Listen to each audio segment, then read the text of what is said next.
नमस्कार, जय मां शारदा ज्योतिष की पाठशाला इस कार्यक्रम में एक बार फिर से आपका स्वागत है। मैं हूं पंडित श्याम उपाध्याय और आज मैं हाजिर हूं मंगल ग्रहों में सेनापति कहे जाने वाले मंगल के राशि परिवर्तन का 12 राशियों पर पड़ने वाले प्रभाव को लेकर। मंगल पिछले लंबे समय से लगभग 48 दिनों से शुक्र, जो कि उनकी शत्रु राशि कही जाती है, तुला में संचरण कर रहे थे और आज वो अपना राशि परिवर्तन करके वृश्चिक राशि में प्रवेश कर रहे हैं। वृश्चिक राशि मंगल की स्वयं की राशि मानी जाती है। बहुत सारी राशियों के लिए यह शुभ संदेश लेकर आए हैं, तो कुछ के लिए सावधानियां। तो आइए बात करते हैं 12 राशियों पर पड़ने वाले मंगल के इस गोचर का प्रभाव। सर्वप्रथम अगर हम बात करें कालचक्र की पहली राशि मेष के लिए, मेष राशि के लग्न के स्वामी मंगल बनते हैं और अष्टम भाव में संचरण करेंगे। अष्टम भावस्थ मंगल अब क्योंकि लग्न के स्वामी हैं, तो सबसे पहले मेष राशि वालों से मैं एक बात कहना चाहूंगा कि वो अपने स्वास्थ्य का विशेष रूप से ध्यान रखें। खासकर वो लोग जिन्हें ब्लड संबंधित, रक्त संबंधित कोई विकार हो, पहले हुआ है या पहले से चला आ रहा है, तो वो इसमें विशेष सावधानी रखें। दूसरा, चोट चपेट एक्सीडेंट के कारक होते हैं मंगल, उग्रता के कारक होते हैं, तो थोड़ा सा वाहन चलाने में सावधानी रखें। बाकी धन लाभ के लिए अच्छा योग बना रहे हैं। यहाँ से मंगल की चौथी दृष्टि लाभ भाव पर होगी, जिससे कि धन आगमन निरंतर बना रहेगा। सातवीं दृष्टि वाणी और कुटुंब भाव पर रहेगी, तो यहाँ थोड़ी सावधानी रखनी है, वाणी पर संयम रखना है, क्योंकि कुटुंब में बिखराव और आपकी वाणी की वजह से विवाद होने की संभावना यहाँ पर दिखती है। मंगल की अंतिम दृष्टि, आठवीं दृष्टि जो है वो तीसरे भाव पर रहेगी, जो कि पराक्रम का भाव है। ये दृष्टि बहुत अच्छी है, पराक्रम बड़ा चढ़ा रहेगा, कॉन्फिडेंस बड़ा चढ़ा रहेगा। तो मेष राशि वालों के लिए अगर कहें तो बहुत हद तक 70% तक मंगल का यह गोचर जो है वो लाभ देने वाला है। 30% स्वास्थ्य और परिवार के संबंध में थोड़ी सी समस्याएं यहाँ पर दिखाई देती है। क्या करना चाहिए इस समय पे मेष राशि वालों को? तो हनुमान जी की शरण में चले जाइए। हनुमान जो थोड़ी बहुत समस्याएं मैंने बताई है, उन समस्याओं से मुक्ति आपको मिल सकती है।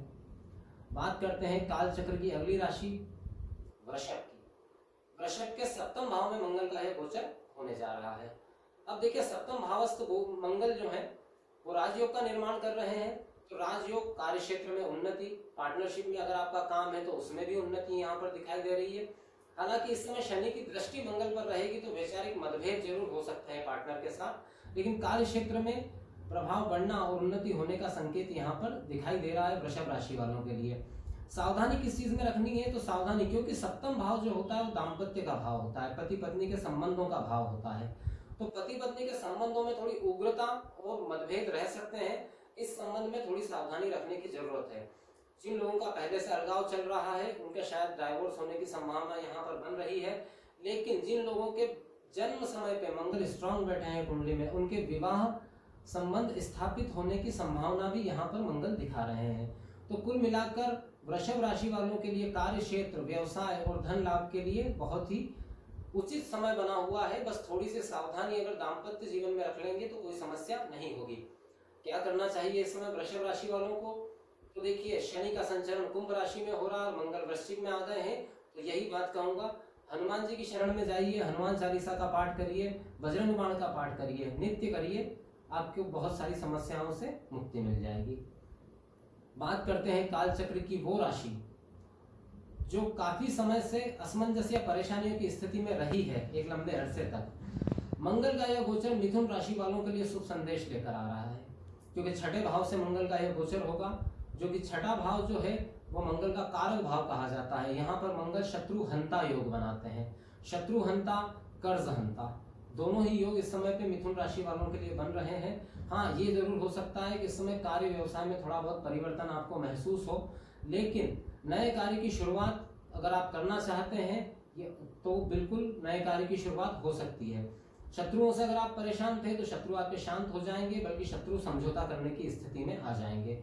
इसके अलावा अगर आपने कोई कर्ज दे रखा है या कोई कर्ज ले रखा है तो उससे मुक्ति की संभावना यहाँ पर बनती हुई दिखती है अगले 50 दिनों में।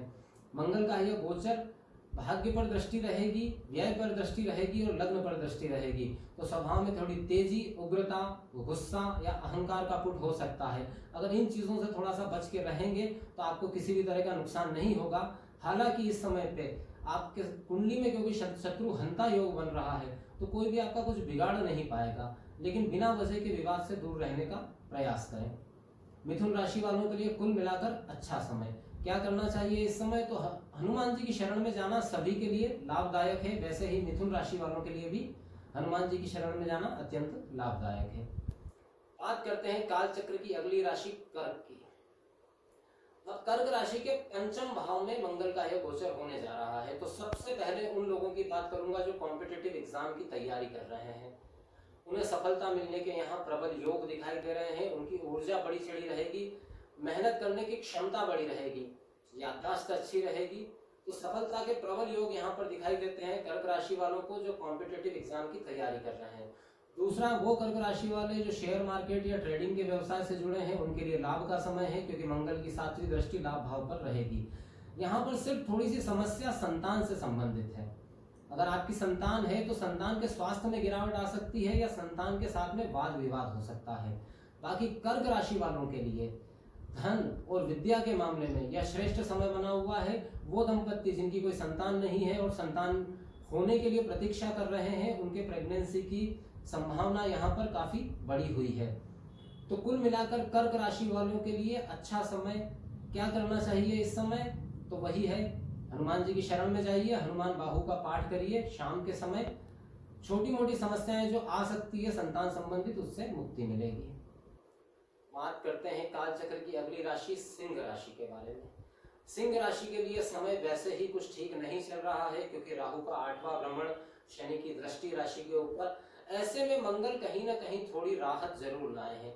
राहत किस मामले में लाए हैं? तो वो लोग जो प्रॉपर्टी के व्यवसाय से जुड़े हुए हैं या कोई प्रॉपर्टी की कहीं अटकी हुई है और बिक नहीं रही है या खरीदना चाह रहे हैं, खरीद नहीं पा रहे हैं, उनके लिए यह समय बहुत ही श्रेष्ठ बना हुआ है।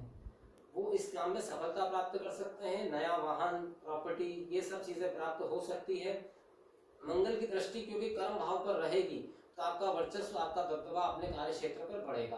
लेकिन यहाँ पर एक समस्या अभी भी जस की तस बनी हुई है, क्योंकि मंगल की दृष्टि शनि पर 7वें भाव पर रहेगी। तो दाम्पत्य सुख या पार्टनरशिप में आपका कारोबार है तो वहां पर विघटन हो सकता है, पार्टनरशिप समाप्त हो सकती है, पति पत्नी के बीच में मतभेद हो सकते हैं। जिनके मतभेद पहले से चल रहे हैं उनके डाइवोर्स होने की संभावना यहाँ पर बनी हुई है। ग्रह कलह की संभावनाएं यहाँ पर पूर्ण रूप से दिखाई दे रही है। तो घर में शांति बनाए रखें। सिंह राशि वालों को मेरी ये सलाह है कि उनके लिए टाइम जो है वो थोड़ा सा डिस्टर्बेंस वाला है, पूरी तरीके से अच्छा नहीं कहा जा सकता। 1-2-4 मामलों में ठीक है, बाकी सब जगह डिस्टर्बेंस है। इस वजह से सिंह राशि वालों को विशेष रूप से हनुमान जी की पूजा अर्चना करनी चाहिए। मंगलवार के दिन चमेली के तेल का दिया लगाकर हनुमान जी की आराधना करें, लाभ होगा। बात करते हैं काल चक्र की अगली राशि कन्या की। कन्या के लिए मंगल का यह गोचर सर्वश्रेष्ठ होने जा रहा है, क्योंकि मंगल का गोचर 3रे भाव से होगा, जहां मंगल प्रबल कारक हो जाते हैं। इस समय पराक्रम क्षमता बढ़ी हुई रहेगी, कोई भी आपके सामने टिक नहीं पाएगा। आपकी मेहनत करने की क्षमता के आगे सब नतमस्तक हो जाएंगे। आपके कार्य क्षेत्र में, व्यापार में उत्तरोत्तर उन्नति प्राप्त होगी। छोटे भाई बहनों का सहयोग आपको मिलेगा। मंगल के यहाँ गोचर से बस एक ही समस्या होती है, क्योंकि पराक्रम बड़ा चढ़ा होता है, स्वास्थ्य उत्तम रहता है, तो आदमी अहंकार में बढ़ सकता है। तो अगर आप अहंकार से बचकर रहे तो आपके लिए ये आने वाला समय सर्वश्रेष्ठ साबित हो सकता है। मंगल एक तरह से शुभ सूचना आपके लिए यहाँ लेकर आए हैं। बात करते हैं काल चक्र की अगली राशि तुला की। अब तुला राशि के 2य भाव में ये गोचर होने जा रहा है, तो स्थिर संपत्ति के लिए बहुत ही अच्छा है। जमीन जायदाद प्रॉपर्टी के लिए बहुत ही अच्छा है। अगर कोई पारिवारिक विवाद चल रहा था प्रॉपर्टी को लेके तो वो आपके पक्ष में जा सकता है, उसमें आप सफलता प्राप्त कर सकते हैं। दूसरा, यहाँ पर स्थिर लक्ष्मी की संभावना बनती है। अभी तक अगर आप कोई कार्य कर रहे थे और बचत नहीं कर पा रहे थे तो बचत की संभावना यहाँ पर बढ़ जाती है। सिर्फ आपको क्या करना है, अपनी वाणी पर संयम रखना है, क्योंकि आपकी वाणी में अहंकार हो सकता है, आपकी बातें किसी को चुभ सकती है और कई जगह आपके रिश्ते खत्म हो सकते हैं। नजदीकी रिश्तेदारों के साथ भी विवाद हो सकता है। तो इस बात का ध्यान रखें, मुख्य रूप से वाणी पर संयम रखें। क्या करना चाहिए तुला राशि वालों को इस समय? तुला राशि वालों को इस समय माँ सरस्वती की शरण में जाना चाहिए। ओम ऐं नमः माँ सरस्वती, इस मंत्र का जाप करिए, वाणी पर संयम रखिए, तो आपको कहीं कोई समस्या नहीं होगी। बात करते हैं काल चक्र की वो राशि जिसके ऊपर से ही मंगल का गोचर होने जा रहा है। वो है वृश्चिक राशि।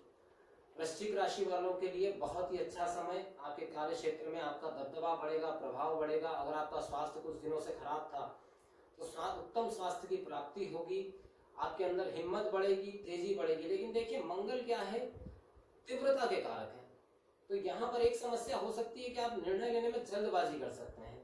और मंगल क्योंकि तीव्र ग्रह है इसलिए ज्यादा किसी की सुनना भी पसंद नहीं करते। तो मंगल जब वृश्चिक राशि में गोचर करते हैं तो जो लोग सही सलाह दे रहे हैं उनकी बात को भी अनसुना आप कर सकते हैं। मेरी आपको सलाह है कि कोई भी कार्य करने से पहले अगर कोई आपके हितैषी आपको कोई सलाह दे रहे हैं तो ठीक से सुन लें, क्योंकि अगर आप जल्दबाजी में कोई भी काम करेंगे तो वहां समस्या हो सकती है। मंगल का गोचर है आपके लिए श्रेष्ठ, लेकिन आपकी जल्दबाजी कहीं आपके श्रेष्ठ समय को बिगाड़ ना दे। इस वजह से थोड़ा संयमित रहें, विचार करके हर काम करें। कार्यों में सफलता का योग यहाँ पर बना हुआ है। स्वास्थ्य का ध्यान रखिएगा। बात करते हैं काल चक्र की अगली राशि धनु की। अब धनु वो राशि है जिसके लिए मंगल का यह गोचर बहुत ज्यादा उचित नहीं कहा जा सकता। यह सिर्फ उन लोगों के लिए अच्छा है जो इंपोर्ट एक्सपोर्ट या विदेश व्यापार से जुड़े हुए लोग हैं, जो विदेशी धरती से कमाई करते हैं या जो विदेश में बसे हुए हैं, उन लोगों के लिए यह समय बहुत ही श्रेष्ठ है। बाकी सामान्य अगर हम बात करें तो मंगल का यह गोचर अत्यधिक एक्सपेंस, खर्च को लेकर आ रहा है। हालांकि इनकम भी रहेगी लेकिन खर्च फिर भी बड़ा चढ़ा रहेगा। खर्च किस में होगा तो संतान के स्वास्थ्य पे खर्च हो सकता है, संतान किसी गलत कार्य में इन्वॉल्व हो और वहां पर आपका खर्च हो जाए, इस तरह की संभावना बनी हुई है। कोर्ट केस मुकदमे में आपकी जीत तो होती हुई दिख रही है लेकिन बहुत ज्यादा खर्च की संभावना यहाँ पर दिख रही है। घर परिवार में स्वास्थ्य संबंधित मामलों में भी बहुत कुछ खर्च हो सकता है। तो धनु राशि वालों के लिए कुल मिलाकर मैं ये कहूंगा कि जो विदेश में से व्यापार करते हैं, विदेश में रहते हैं, उनके लिए तो ठीक है, लेकिन सामान्य जनजीवन के लिए थोड़ा मुश्किल समय ये जो है मंगल लेकर के आए हैं। पति पत्नी के बीच में विवाद की भी संभावना यहाँ दिखती है। आत्मसंयत रहें और क्या करना चाहिए तो हनुमान जी की शरण में जाइए, पंचमुखी हनुमान की शरण में जाइए, उनके मंदिर की साफ सफाई करिए, चोला चढ़ाइए। आप मंगल आपका ये जो समय है ये आसानी से कट जाएगा। अब बात करते हैं काल चक्र की उस राशि की जिसके लिए धन के मामले में ये मंगल सर्वश्रेष्ठ अवसर लेकर आ रहे हैं। ये राशि है मकर।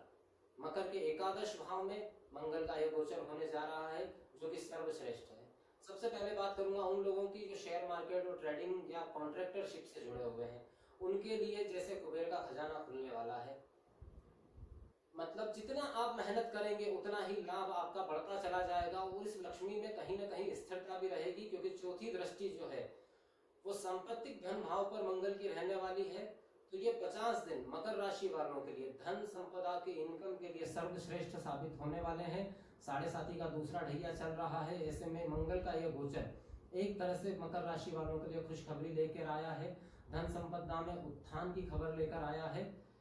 मकर राशि वाले तो पूर्ण रूप से हनुमान जी की शरण में ही रहें, क्योंकि 7.5 का भी अंतिम भाग है और ऐसे में मंगल लाभ लेकर आ रहे हैं। तो ब्रह्मचर्य का पालन करें, व्याभिचार से दूर रहें, शराब, नॉनवेज, इन सब चीजों से दूर रहेंगे तो आपको उत्तरोत्तर उन्नति का समय देखने को मिलेगा इस गोचर काल के दौरान। अब बात करते हैं काल चक्र की अगली वो राशि जिस पर 7.5 का मध्य ढैया चल रहा है और बहुत लंबे अरसे से परेशान है। वो राशि है कुंभ। कुंभ राशि के दशम भाव में मंगल का यह गोचर होने जा रहा है। दशम भाव में मंगल दिग्बली हो जाते हैं तो निश्चित तौर पे वो लोग जो राजनीतिक क्षेत्र से जुड़े हैं उन्हें कोई बड़ी सफलता हासिल होने वाली है। जो लोग ठेकेदारी में या इस तरह के काम में है, कंस्ट्रक्शन के काम में है, उनके हाथों कोई बड़ी डील लग सकती है। लगभग सभी कुंभ राशि वालों के लिए कार्य क्षेत्र में उनके प्रधानत्व, उनकी ऊर्जा चरम पर रहेगी। इस वक्त लोग आपकी बात काटने की जरूरत नहीं करेंगे। अधिकारी लोग आपकी बातों का सम्मान करेंगे। कुंभ राशि वालों के लिए लंबे अरसे के बाद में 7.5 के इस तपा देने वाले काल के बाद में मंगल का यह गोचर एक ठंडी हवा के झोंके की तरह आया है जो आपके लिए आने वाले 50 दिन को सर्वश्रेष्ठ बना सकता है। बस आपको ध्यान किस बात का रखना होगा, अहंकार से बचे रहें। अहंकार अगर नहीं करेंगे, क्रोध नहीं करेंगे बिना वजह के, तो आप हर कार्य में सफल होते नजर आ रहे हैं। क्या करना चाहिए तो कहने की आवश्यकता नहीं। 7.5 का मध्य गोचर और मंगल का दशम में प्रभाव, हनुमान जी की शरण में जाइए, उनको अर्पित कर दीजिए अपना कार्य क्षेत्र, सब श्रेष्ठ होगा। बात करते हैं काल चक्र की अंतिम राशि मीन के बारे में। मीन राशि पर 7.5 का प्रथम ढैया चल रहा है। ऐसे में मंगल का यह गोचर जो भाग्य भाव से हो रहा है, ये भाग्य को तो बढ़ाने वाला है, लेकिन मुझे ऐसा लगता है कि आप किसी भी अगर ऐसे काम में है जो 2 नंबर का काम है, जो लीगल नहीं है, जो कानून के खिलाफ है, तो सावधान हो जाएं। आप इसमें फंस सकते हैं, आपको सजा भी हो सकती है। खर्च अत्यधिक बढ़ा चढ़ा रहेगा, चोट एक्सीडेंट की संभावना यहाँ पर बनती है। भाग्य आपका साथ दे रहा है तो सावधानी से कार्य करिए, कोई समस्या नहीं होगी। क्या करना चाहिए इस समय? पंचमुखी हनुमान जी को सरसों और चमेली के तेल का दिया लगाइए, हनुमान बाहु का पाठ करिए संध्या के समय, सब समस्याओं से मुक्ति मिलेगी। तो ये था 12 राशियों पर मंगल के गोचर का प्रभाव। मंगल अपनी स्वराशि वृश्चिक में गोचर करेंगे। बहुत सारी राशियों के लिए लाभदायक है, कुछ 2-3 राशियों के लिए जो है समस्या दे रहा है, लेकिन कुल मिलाकर ज्यादातर राशियों के लिए लाभदायक है। अंत में मैं एक सार्वभौमिक छोटा सा उपाय मंगल के संबंध में बता देता हूँ। अगर आप मांगलिक हैं, अगर आपके विवाह में परेशानी आ रही है, अगर आपको मंगल दोष है या मंगल की वजह से कई परेशानियां आपके जीवन में चल रही है, तो एक बहुत ही छोटा सा और सामान्य सा उपाय है। मंगलवार के दिन सुबह 8:30 से 9 के बीच में, समय का ख्याल रखिएगा, सुबह 8:30 से 9 के बीच में हनुमान जी के मंदिर में जाकर के चमेली के तेल का दिया श्री बजरंगबली को अर्पित करिए और एक हनुमान